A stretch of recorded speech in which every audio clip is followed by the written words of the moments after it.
Unlike other professional sports leagues, the NFL doesn't call games off for the weather, and because the league's teams are spread all across the map of the US, they face some pretty extreme conditions. That is why we are breaking down the craziest weather games in NFL history. But before we get to that, please be sure to like, comment, subscribe, and hit that notification bell so you don't miss out on any new content. This has been our breakdown of the craziest weather games in NFL history. Number 10. 1982 Miami at New England. The night before this legendary game, heavy rain soaked the AstroTurf in Foxborough, Massachusetts. The field froze over and conditions were made significantly worse as a snowstorm hit the game. As a result, an emergency ground rule was put into play where the officials could call a timeout and allow the ground crew to use a snowplow to clear the yard markers. Now, despite this rule, the ground crew could not plow enough to keep the field clear. The two teams remained in a scoreless tie late into the fourth quarter. With 4 minutes and 45 seconds left to go in the game, on-field conditions worsening, Patriots coach Ron Meyer ordered snowplow operator Mark Henderson to clear a spot on the field specifically for place kicker John Smith. At first, no one had thought it suspicious, assuming that the plow would go straight across and allow for a more accurate measurement, which turned out to be 33 yards. Instead, the plow veered left directly in front of the goalpost, giving Smith a clean spot from which to kick. The kick sailed through, and the win would eventually lead to the Patriots making the playoffs with a 4-5 record. Patriots coach Meyer gave a game ball to Henderson, who just happened to be a prisoner on a work release program. Miami would get revenge in the first round of the playoffs, beating the Pats 28-13.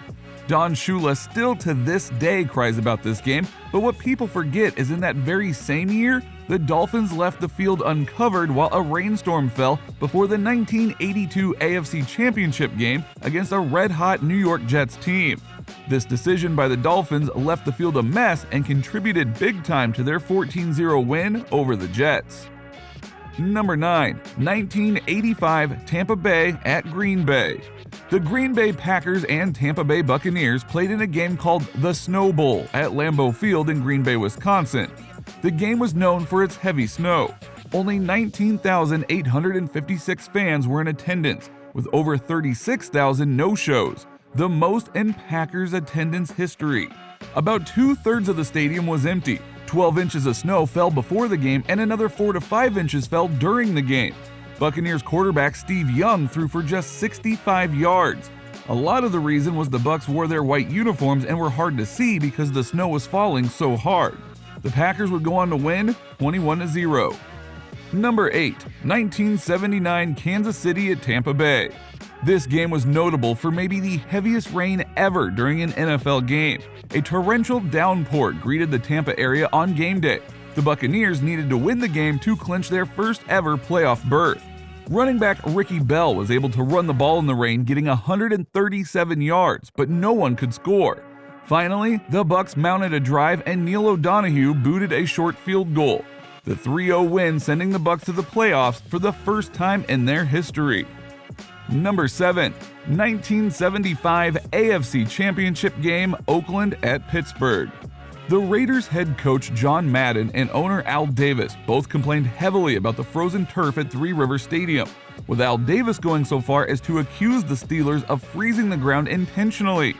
Madden didn't go that far, but he did point out how difficult it made for the team to run plays to the outside, occurring because the edges of the field were the iciest. It still hasn't been determined whether or not the icing was intentional, but Lynn Swann took a severe beating. He was taken out of the game after being knocked unconscious when his head was slammed into a patch of ice. The Steelers pulled the game out and went on to win too when they won their second straight Super Bowl. This game is one of the biggest reasons that the Steelers and Raiders were the bitterest of rivals in the 1970s. Number 6. 1977 NFC Divisional Playoff, Minnesota at LA Rams. It rained in Southern California on this day. The Rams all but lost home field advantage because of the torrential rainstorm that turned the Los Angeles Memorial Coliseum into a mud bath. Thanks to 101 rushing yards from running back Chuck Foreman, the Vikings knocked off the Rams 14-7 to advance to the NFC Championship game.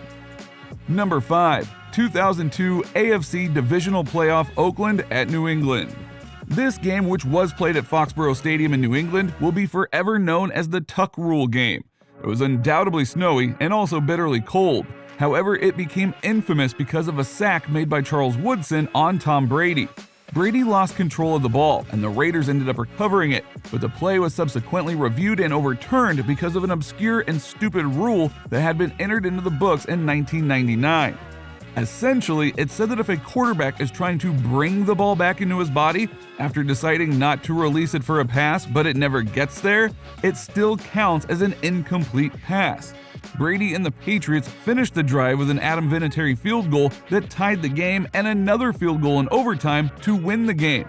The New England Patriots went on to win their first Super Bowl championship, and the Oakland Raiders made the Super Bowl the next year.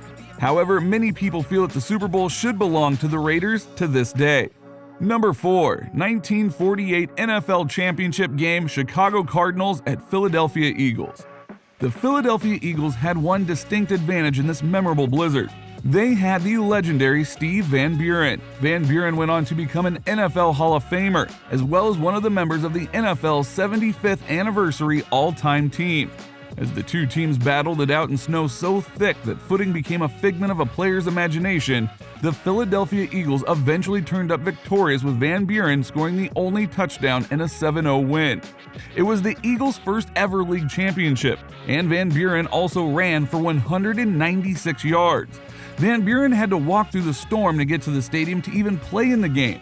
There was so much snow on the tarp that both teams had to help the ground crews remove the tarp. Could you imagine today's players doing that? Number 3, 1967 NFC Championship game, Dallas Cowboys at Green Bay Packers. The Ice Bowl is a game of legend in NFL lore. The temperature was negative 13 degrees and the tundra was most certainly frozen for this game. The game would be legendary without the weather. You had Landry against Lombardi and many Hall of Famers. The weather takes the game to an almost mythical nature. The game ended with Bart Starr leading a final drive that ended with Jerry Kramer's block and Starr following him in for the winning touchdown. This game is frozen in time. Number 2, 1981 AFC Championship game, San Diego Chargers at Cincinnati Bengals. This was the coldest game in NFL history. The game time temperature was negative 9 degrees. Sure, the 1967 game was colder temperature-wise, but when you figure in the wind chill factor, it was a brutal negative 59 degrees. The cold had a big-time effect on the Chargers, especially quarterback Dan Fouts, whose ball fluttered aimlessly around Riverfront Stadium. The Bengals, on the other hand, were led by one of the best bad-weather quarterbacks in NFL history, Ken Anderson, who looked like he was playing in 80-degree weather. Yes, of course, the weather hurt the Chargers, but 2 months before in sunny San Diego, the Bengals had pounded the Chargers 40-17. So in the end, the weather really did not matter, the Bengals were just better. Number 1, 1988 NFC Divisional Playoff, Philadelphia at Chicago. Finally, in our number 1 spot, we have a very peculiar game that most die-hard sports fans won't forget. The strangest weather game in NFL history started out an unseasonably warm and sunny day in Chicago, but that didn't last for long. Let's just say the second half of that game was nothing but fog. It was so bad that the fans who paid top dollar to see the game had to follow the referee's announcements in the second half even to know what was going on. The players could hardly see a few feet in front of themselves. Both coaches agreed at halftime to play, and probably the strangest fact from this game was that the Eagles quarterback Randall Cunningham threw for over 400 yards. Now don't forget, this was an NFC divisional playoff, so the stakes were high, but almost no one had any idea what was going on until the game was over. If you know of any other strange weather events at an NFL game, let us know in the comments below. And as always, if you enjoyed the video, be sure to like, comment, subscribe, and always hit that notification bell so you don't miss out on any new content. This has been our breakdown of the craziest weather games in NFL history.